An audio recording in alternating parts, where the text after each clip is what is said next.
Hello दोस्तों, अस्सलाम वालेकुम। उम्मीद करता हूँ कि आप सब लोग खैरियत से होंगे। बिस्मिल्लाहिर्रहमानिर्रहीम। एक मुत्तकी और परहेज़गार आदमी था जिसकी बीवी हद से ज़्यादा बदतमीज़, नाशुक्री और बेसब्री थी। वो शख्स मेहनत मजदूरी करता था। एक दफ़ा ऐसा हुआ कि इसको किसी जगह मजदूरी ना मिली तो इसकी औरत ने इसके साथ बहुत बुरा सलूक किया। फिर कुछ दिन तक मुसलसल इस शख्स को कोई काम ना मिला, जिससे घर में फाके शुरू हो गए। औरत ने अपने मियाँ से कहा कि घर में बच्चे भूखे हैं तो घर में क्यों बैठा है, कुछ तो शर्म कर, हमारे छोटे छोटे बच्चे हैं। शोहर ने कहा, सब्र करो, मैं कल जाऊंगा, जो कुछ कमा कर लाऊंगा मैं तुझे ही दूंगा। जब वो बंदा काम पर गया तो इसको कोई काम ना मिला। वो बीवी के डर से जंगल की तरफ चला गया और जंगल में जाकर इशा की नमाज तक अल्लाह ताला की खूब इबादत की। इसने सोचा कि रात के वक्त घर जाऊंगा, वो औरत खुदा जाने मेरा क्या हाल करेगी। जब शोहर घर गया तो औरत ने कहा, मुझे पैसे दो, क्या कमा कर लाए हो। मजदूर ने कहा, मैंने आज जिसकी मजदूरी की है इसने कहा है कि कल पैसे ले जाना। इस पर बीवी ने ऊंची आवाज़ से कहा, हमारे बच्चे तो भूखे हैं, मैं क्या करूं, मैं इनको खाने पीने के लिए क्या दूं। सुबह होते ही वो बंदा फिर मजदूरी की तलाश में घर से निकला और अल्लाह की तरफ से आज भी इसे मजदूरी ना मिली। शोहर ने फिर इसी जंगल की तरफ मुंह किया और वहां जाकर अल्लाह की इबादत खूब की और वहीं पर इसे रात हो गई। जब वो घर वापस आया तो वो अपनी बीवी से डर रहा था कि ना जाने मेरी बेसब्री बीवी मेरा क्या हाल करेगी। जब वो घर में दाखिल हुआ तो औरत ने कहा, मियाँ आज तो दोनों 2 दिन की मजदूरी मिल गई होगी। शोहर ने कहा, मेरा आका बड़ा रहीम व करीम है, आका ने दोनों दोनों दिन की मजदूरी इकट्ठी देने का वादा किया है। शोहर की बात सुनकर औरत गुस्से में आ गई और कहने लगी, अगर अपनी खैर चाहते हो तो सुबह तीनों दिन की मजदूरी घर में ले आना, वरना घर में दाखिल ना होने दूंगी। औरत ने यह थैली अपने शोहर के हाथ में थमा दी कि इस थैली में तीनों दिन की मजदूरियों के लेकर आना, अगर मजदूरी ना मिली तो घर में आने की तुम्हें ज़रूरत नहीं। कि वो बंदा तीसरे दिन सीधा जंगल की तरफ चला गया।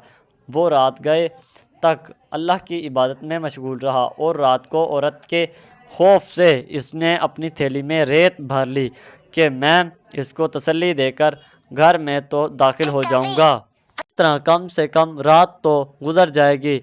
जब वो मर्द घर के पास गया तो इस पर औरत का खौफ इतना तारी हो चुका था कि इसने घर के बाहर ही से वापस जाने का इरादा किया, मगर इसको अपने घर से ऐसी खुशबू आई कि इसने घर जाने का ही इरादा किया। इस अल्लाह के बंदे ने बीवी से कहा कि ये क्या माजरा है। औरत ने कहा कि घर आओगे तो मैं तुम्हें सारा कुछ बताती हूँ।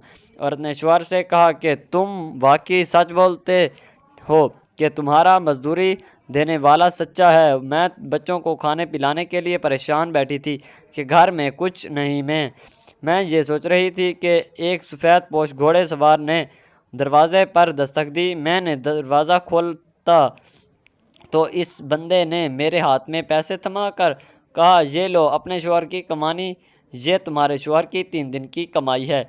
अपने शौहर से कह देना जिस कदर इसने अपनी मजदूरी लगन से की है इसी हिसाब से ये इसकी मजदूरी दी जा रही है। अगर तू इससे ज़्यादा मजदूरी करता तो तुझको इससे ज़्यादा उजरत मिलती। इसने जो पैसे मुझे दिए थे जब वो चला गया तो मैंने इन पैसों की गिनती की तो वो 50 दिरहम थे। जब से घर वो गया तो तब से हमारे घर में खुशबू ही ख़त्म नहीं हो रही। बात सुनकर मत बहुत हैरान हुआ। इस दिन के बाद इसने अपने दिल से वादा किया कि मैं हर वक्त अल्लाह की इबादत में गुजारूंगा। ये सोचकर वो अपने ख़यालात में गुम हो गया। औरत ने कहा कि इस खुशबू के मौके पर तुम हैरान क्यों हो रहे हो। बंदे ने कहा, नाशुक्री औरत, हकीकत यह है कि मैंने तो किसी की मजदूरी की ना थी, मुझे कोई काम ना मिला था। मैं जंगल में जाकर अल्लाह की इबादत किया करता था, लेकिन अल्लाह पाक एक है, वही सबको रिस्क देने वाला है, इसके हाँ रिस्क की कोई कमी नहीं। جب میں گھر میں آتا تھا تو تجھ کو جھوٹ بولتا تھا کہ مزدوری کی اجرت کل ملے گی، لیکن میرے خدا نے مجھے سچ کر دیا کہ اللہ تعالیٰ نے اپنے نیک بندے کے ساتھ میری مدد کی۔ تیرے ڈر سے ہی یہی سب کچھ کیا تھا۔ میں اللہ کا جتنا بھی شکر ادا کروں کم ہے۔ آج میں اس تھیلی میں تیرے ڈر سے ریت بھر کر لایا تھا، اس تھیلی کو خالی کر دو۔ عورت نے جب تھیلی سے ریت نکالنے کے لیے تھیلی کو الٹا کیا تو تھیلی سے ریت کی بجائے سونے اور چاندی کے سکے نکلے، جن سکوں کی وجہ سے سارے گھر میں روشنی پھیل گئی۔ یہ ماجرا دیکھ کر اس بندے نے اپنی باقی ساری زندگی اللہ کی عبادت میں بسر کرتی۔ جو بندہ اللہ تعالیٰ سے سچے دل سے عبادت کرتا ہے تو اللہ بھی اس کی غیب سے مدد فرماتا ہے۔ اللہ سے دعا ہے کہ وہ ہمیں نیک اعمال کرنے اور برائیوں سے دور رہنے کی توفیق عطا فرمائے، آمین۔ دوستو امید کرتا ہوں کہ آپ کو یہ ویڈیو اچھی لگی ہوگی۔ مزید اس طرح کی ویڈیوز دیکھنے کے لیے ہمارے چینل کو سبسکرائب کریں اور بیل آئیکن ضرور پریس کریں تاکہ ہماری نئی سے نئی ویڈیو آپ تک بآسانی پہنچ سکے۔